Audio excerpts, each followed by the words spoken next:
I didn't know I was marrying a lie. I stood in the bathroom of our downtown loft, barefoot on cold marble, staring at my reflection like it might confess something I didn't yet have words for. The city outside hummed, sirens in the distance, the soft thud of bass from a neighbor's party, the kind of life noise that always made me feel less alone.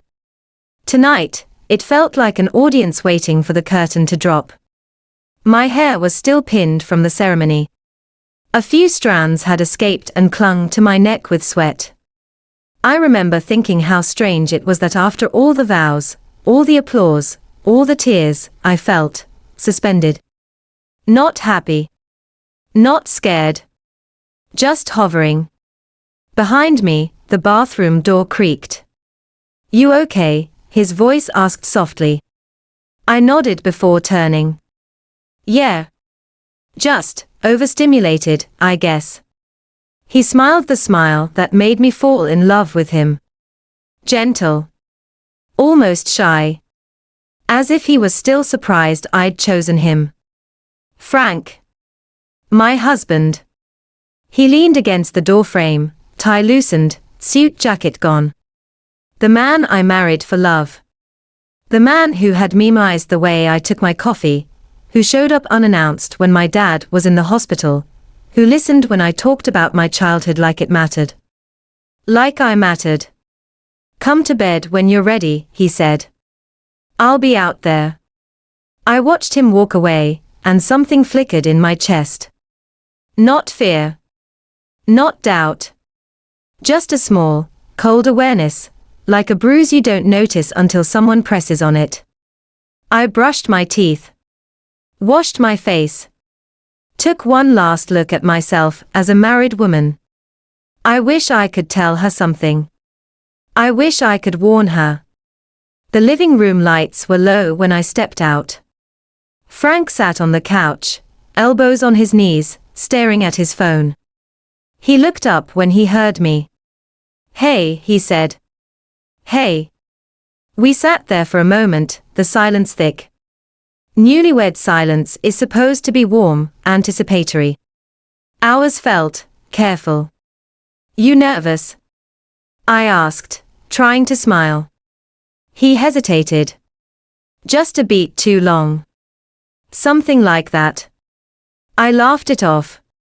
"Me too." He nodded, then stood. "I'm going to grab a drink." "You want one?" "Water's fine." He went into the kitchen. I curled my legs beneath me and let myself breathe. My phone buzzed in my hand. "Mom." I almost didn't answer. "Are you okay?" she asked immediately. "I didn't get to talk to you much." "I'm okay," I said. "Just tired." She hummed. "Marriage is an adjustment." There was something in her tone. The same tone she used when she wanted to say more, but didn't want to start a war. "You don't sound convinced," I said. "I just hope you know what you're doing," she replied carefully. "I do," I said, a little sharper than I meant. "Frank loves me." Another pause. Longer this time. "I hope he does," she said. I hung up before I could ask her what she meant. I didn't want doubt creeping in on my wedding night. I didn't want my mother's unease poisoning something I'd fought so hard to believe in. Frank returned with a glass of water and a whiskey for himself. He took a long sip, eyes fixed on the window. "You ever feel like the past is watching you?" he asked suddenly. I frowned. "What?" He shook his head. "Nothing. Just work stuff." "You've barely talked about your work lately," I said gently. He shrugged. "Nothing you need to worry about." That phrase landed wrong. "I'm your wife," I said. "I want to worry about your stuff." He looked at me then. Really looked at me. His eyes were dark, unreadable. "Let's just enjoy tonight," he said. "Okay." I nodded. Again. Later, lying beside him in the dark, Listening to his breathing even out, I reached for his hand. His fingers were cold. Tense. "Frank?" I whispered. You're happy, right?" He didn't answer right away.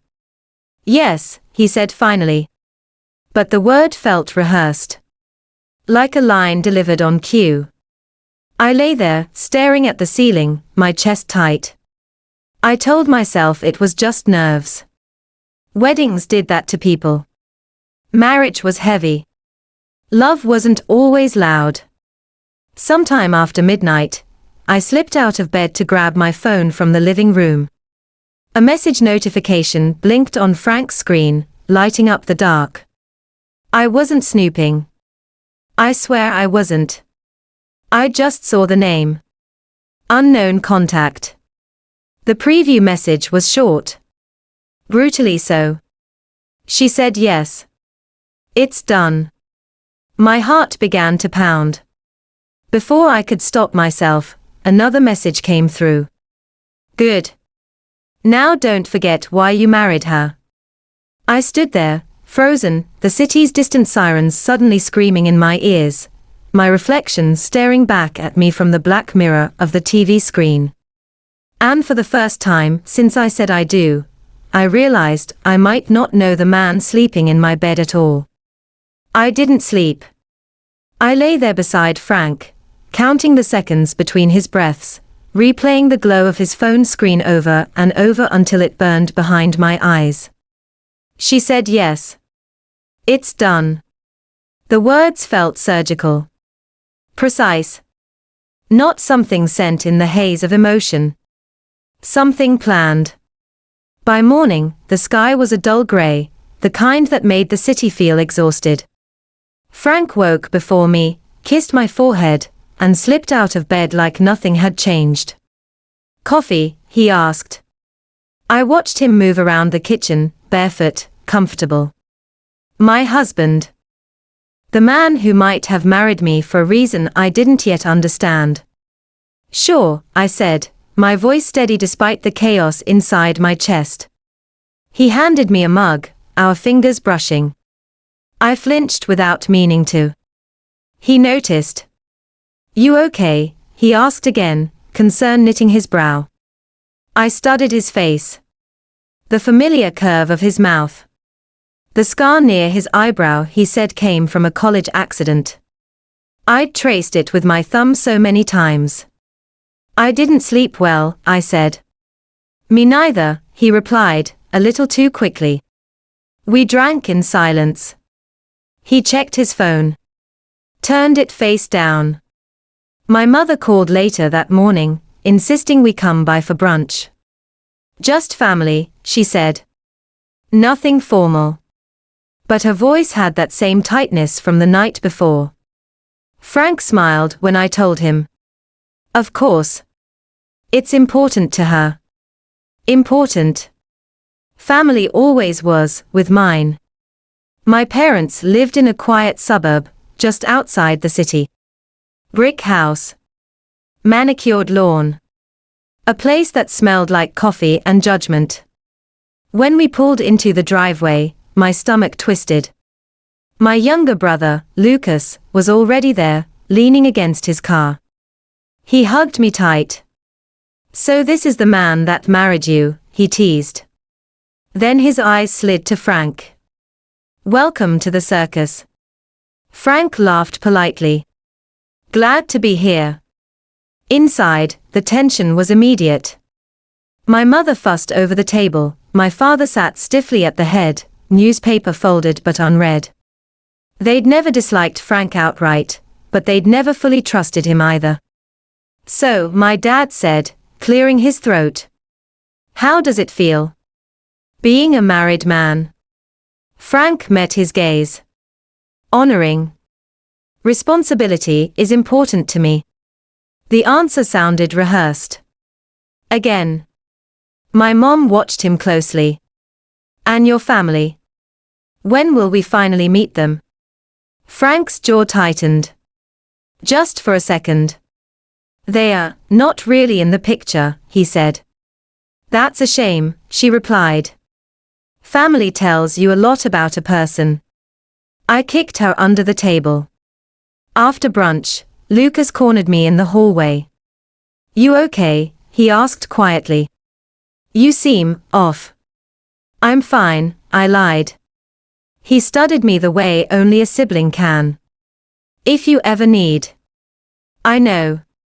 When we got back to the car, Frank exhaled like he'd been holding his breath for hours.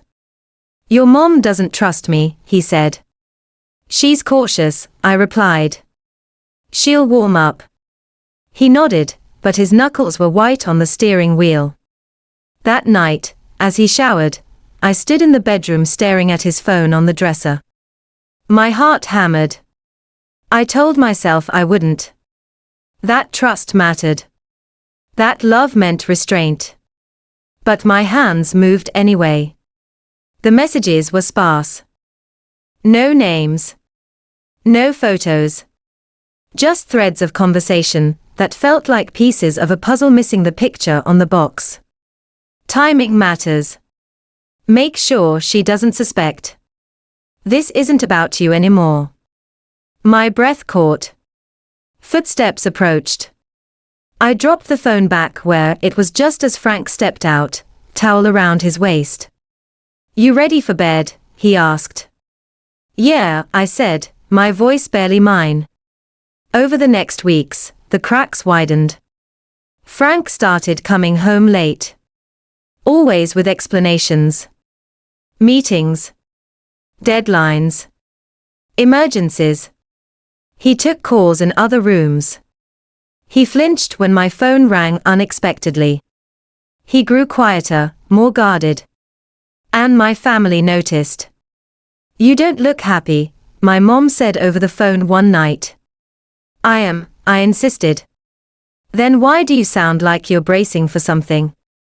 I didn't have an answer. One afternoon, I ran into Frank's sister, at least, the woman he'd once mentioned as his sister, at a coffee shop downtown. I recognized her from a photo he'd shown me early on. Claire? I asked. She looked startled. Then wary. Yes? I'm his wife, I said softly. We just got married. Her face drained of color. Oh, she said. I didn't realize. You didn't realize what? She hesitated, eyes darting to the window. Nothing. Congratulations. She left before I could ask another question. That night, when I told Frank, his reaction wasn't relief. It was panic. You shouldn't talk to her, he said sharply. Why? She doesn't know the whole story. Neither do I said, my voice shaking. He stared at me, something dark passing behind his eyes. Some things are better left alone. The words landed like a threat. I lay awake again, staring at the ceiling, the city breathing around us. Love was supposed to feel like safety. Marriage like home. Instead, I felt like I was standing on a fault line, waiting for the ground to split. And I knew, deep down, that whatever Frank was hiding was about to reach out and claim me too. I started doubting my own memory. That's the quietest kind of breakdown, the kind where nothing shatters all at once, but everything slowly loses its edges. I'd replay conversations with Frank and wonder if I'd imagined the pauses, the way his eyes slid away from mine, the stiffness in his shoulders when I touched him unexpectedly. I'd reread old messages from when we were dating, searching for clues like a detective assigned to her own life. I can't believe I get to choose you. I've never felt this understood.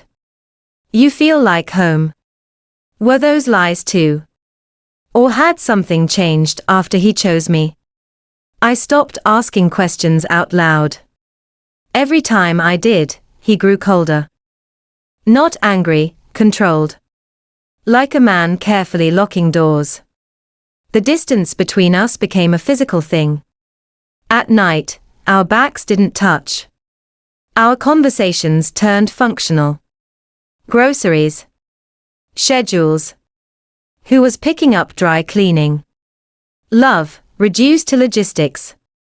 One evening, I came home early from work with a migraine. The apartment was quiet, lights dim. Frank's laptop sat open on the kitchen counter. I wasn't looking for anything. I swear I wasn't.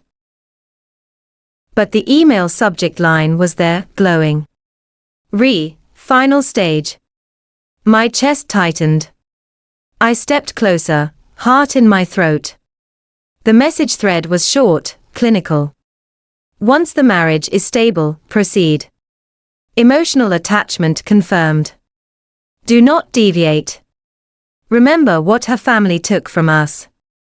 I felt dizzy. Her family. My family. The migraine exploded into something worse, nausea, panic, a roaring in my ears. I backed away just as the front door opened. Frank froze when he saw me. You're home early, he said. I looked at him, really looked. This man I loved. This stranger. What did my family take from you? I asked. Silence. It stretched so long I thought he might not answer at all. You went through my computer, he said quietly. That's what you're upset about. My voice cracked. Not what I just read. He ran a hand through his hair, pacing. You weren't supposed to see that. Answer me, I whispered. Please. His jaw clenched. Not now. Something in me broke then. Not loudly. Softly. Like fabric tearing. My dad paid for your rehab, I said, words tumbling out. My mom helped you get that job interview. My brother vouched for you when no one else would. What did we take from you? He stopped pacing. His back was to me. You don't know everything, he said. Then tell me. I can't. I laughed. A sharp, hysterical sound. You married me, Frank. You don't get to say that anymore. He turned, eyes cold. This conversation is over. He walked past me into the bedroom and shut the door. I slid down against the counter, my body shaking. I pressed my palms into my eyes like I could push the truth back where it came from. That night, I didn't sleep in our bed. I drove aimlessly through the city, windows down despite the cold, trying to outrun the thoughts screaming in my head. Every memory rearranged itself. Every kind gesture now carried a shadow. Had he chosen me, or targeted me? I ended up at my parents' house just after midnight. My mom opened the door in her robe, alarm flashing across her face. I knew it, she said, pulling me into her arms. I knew something was wrong. I sobbed into her shoulder, years of composure dissolving in seconds. My dad sat with us at the kitchen table while I told them everything. The messages. The distance. The email. My father's face hardened with every word. I want you to leave him, he said finally. Tonight. I don't even know what this is yet, I said weakly. I do, he replied. It's dangerous. Lucas arrived, bleary-eyed and furious. I'll go talk to him, he said, already grabbing his jacket. No, I said quickly. Please. Not yet. Because some part of me, stupid, stubborn, broken, still needed to hear the truth from Frank's mouth. The next day, I confronted his sister. I tracked her down through social media, my hands shaking as I typed. She agreed to meet, reluctantly, at a quiet cafe near the river. She didn't sit down right away. He never wanted you involved, she said. In what? I asked. She finally met my eyes. Revenge. The word felt unreal. Against my family. I whispered. She nodded. Your father's company. The lawsuit. The settlement. My breath caught. Years ago, my dad's firm had absorbed a smaller company after a legal battle. I remembered headlines. I remembered my parents' stress. I don't understand, I said. My parents lost everything, she continued. Jobs. Reputation.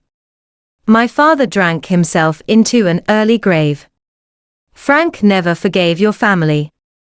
He blamed them for all of it. And me? I asked, tears spilling over. What did I do? She looked away. You were the access point. I staggered back, the cafe spinning. He didn't plan to fall for you, she added quietly. At least, not at first. I drove home numb, my body on autopilot. Frank was waiting when I walked in. We need to talk, he said. I looked at him, my heart splintering, and realized the man I loved might never have existed at all. And whatever truth he was about to tell me was going to destroy what little hope I had left. I didn't take my coat off. That's the first thing I noticed, that some instinct in me didn't want to settle, didn't want to pretend this was home anymore. I stood just inside the door, my key still clenched in my fist, my pulse loud in my ears. Frank watched me like a man bracing for impact. You talked to Claire, he said. It wasn't a question. Yes, I replied. My voice surprised me. It was calm. Empty. You don't get to tell me what I'm allowed to know anymore. He exhaled slowly, then nodded toward the couch. Sit down. No, I said. You're going to talk. I'm going to listen. And you're not going to lie. Not once. Something flickered in his eyes, anger, maybe. Or fear. Then he looked away. My family's company, he began, voice low, was destroyed by your father's firm. They won a lawsuit, I said. That's not the same thing. It is when the system is rigged, he snapped. Then he stopped himself, pressing his fingers to his temple. We lost everything. My parents, my sister, me. And your family, they moved on. Bigger house. Better schools. Vacations. I swallowed. So you married me to punish them? Silence. Answer me. Yes, he said. The word hit me harder than any scream could have. I wanted leverage, he continued. Access. Information. A way in. I felt lightheaded. So every date, every conversation, was just strategy. No, he said quickly. Not all of it. That's not comforting, I whispered. He stood, pacing now, his composure cracking. I didn't plan to fall in love with you. I laughed, sharp and broken. You don't get to say that like it's a defense. I mean it, he insisted. Somewhere along the way, it stopped being just revenge. When? I demanded. Before or after you married me? He didn't answer. My chest tightened. You let me stand in front of my family and promise my life to you. I was already in too deep, he said. If I stopped, everything my family suffered would be for nothing. So I was collateral damage, I said. Acceptable loss. He flinched. I never meant to hurt you. You married me under false pretenses, I said. You used my love as a weapon. His voice dropped. I tried to stop. That made me look at him. What do you mean? There were people involved, he said slowly. Legal pressure. Old partners. They expected results. Proof. I couldn't just walk away. My stomach sank. You're still working with them. He didn't deny it. Frank, I said, my voice trembling now, what exactly are you planning to do to my family? He looked at me then, really looked, and for the first time since I'd known him, I saw shame. "There's a financial move coming," he said. "A merger your father's firm is pushing. If certain information gets leaked at the right time, it could collapse everything." I felt sick. "You're going to destroy them." "I was," he corrected quietly. The word echoed. "Was? What changed?" I asked. "You," he said. "Living with you. Loving you. Seeing how much you care about them, even when they frustrate you." It didn't fit the narrative I built in my head. My hands shook. "Then stop." "I can't," he said. "Not without consequences." "For who?" I demanded. "For me. For my sister. For people who are already watching." The apartment felt smaller. Claustrophobic. "So what?" I said, tears streaming now. "You expect me to just stay married to you while you blow up my family's life?" "No," he said. "I expect you to leave." That stopped me. "What?" "You should go," he said, voice breaking. "Before this gets worse." The cruelty of it stole my breath. "After everything, you want to protect me now." "I never stopped," he whispered. I stepped back, my heart tearing itself apart. "You don't get to decide that anymore." I turned toward the door. "Wait," he said urgently. "There's something you don't know." I paused, my hand on the handle. "The original plan," he said, "wasn't just to marry you." I turned slowly. "They wanted a child," he said. "A permanent tie. Something no one could undo." The room spun. "They thought it would make the fallout cleaner," he added hoarsely. I said no. "I swear to you," I said no. I couldn't breathe. Every moment. Every time he'd talked about the future. The way my mother had looked at him. The messages. Emotional attachment confirmed. I felt violated in a way I didn't have language for. "You let them plan my body," I said. "My life." "I stopped that part," he said desperately. "That's when things started turning against me." "And now?" I asked. He looked down. "Now I don't know how to get out without losing everything." I opened the door. Behind me, his voice broke completely. "I do love you." I stepped into the hallway, my whole body shaking, knowing love wasn't enough to survive this.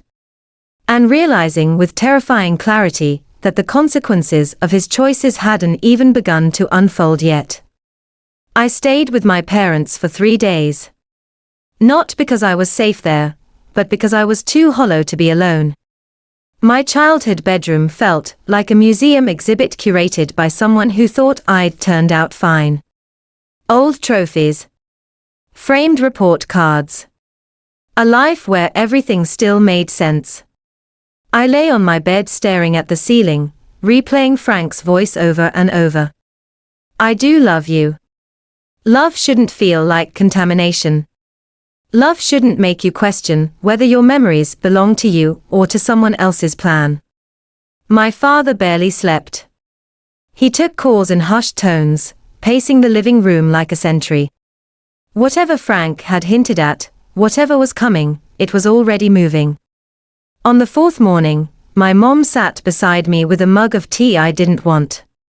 "You don't have to be strong," she said. "You don't have to decide anything yet." "I married a man who targeted me," I whispered. "I don't know who that makes me." She took my face in her hands. "It makes you human. It makes you loved. It makes you someone who trusted." That night, Frank emailed me. Not called. Not texted. An email, like we were already strangers. They're accelerating the timeline. "Your dad will hear rumors by Friday." I'm trying to slow it down, but I don't have much leverage left. I stared at the screen, my heart pounding. Why are you telling me this? I typed back. The reply came quickly. Because I'm choosing you now, even if it costs me everything. I didn't believe him. I wanted to. That was the cruelest part. The next morning, my father's firm made the news. Nothing concrete. Just whispers. Market anxiety. Investors pulling back out of caution. The beginning of the end, or at least the illusion of it. My dad sat at the kitchen table, shoulders slumped, suddenly older. I never thought my past would come for you, he said quietly. I realized then that everyone was paying for choices made years ago. Some knowingly. Some blindly. Including me. I asked to meet Frank one last time. Neutral ground. A park near the river where we'd once talked about names for a dog we never got. He looked thinner.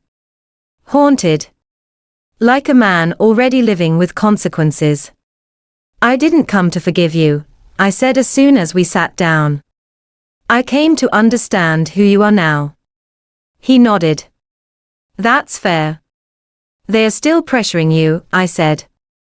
Yes. And you're still married to me, I added. His throat bobbed. Only legally. I reached into my bag and handed him an envelope. Divorce papers. I'm not your shield, I said. And I won't be your excuse. He stared at them, then up at me. I'll sign. I know, I said. But that doesn't absolve you. He nodded, tears finally spilling. I know. There was a long silence between us. The river flowed. People laughed somewhere behind us. Life continued, indifferent. I need to say this out loud, I said. What you did broke something in me. Not just trust. Identity. I don't know how long it'll take to rebuild that. I don't expect you to, he said. I just want you to survive this. I stood. That's not your role anymore. As I walked away, I felt something loosen inside me. Not relief. Not peace. Permission. In the weeks that followed, the damage unfolded, but not the way Frank's collaborators had planned. Someone leaked their communications. Not me. Not my family. Frank. He turned himself in. Gave statements. Burned every bridge he'd built for revenge. The fallout was brutal. Lawsuits. Investigations. His sister went silent. His name disappeared from the industry overnight. My family survived, scarred, smaller, but intact. And me. I moved into a tiny apartment with windows that faced nothing but brick. I started therapy. I learned how to sit with silence without mistaking it for abandonment. Some nights, I still reached for my phone, half expecting a message from him. Some mornings, I woke up grieving a love that was both real and poisoned. The truth I don't say out loud is this. I don't regret loving him. I regret that he loved revenge more, until it was too late. The last thing he ever sent me wasn't an apology. It was a sentence I still don't know what to do with. If loving you was the only honest thing I ever did, I'll live with that. I closed the email. I didn't reply. Some endings don't need answers. But even now, as my life slowly stitches itself back together, I wonder if love born from a lie can still leave a real scar. Or if the scar is proof that it mattered more than I'm ready to admit.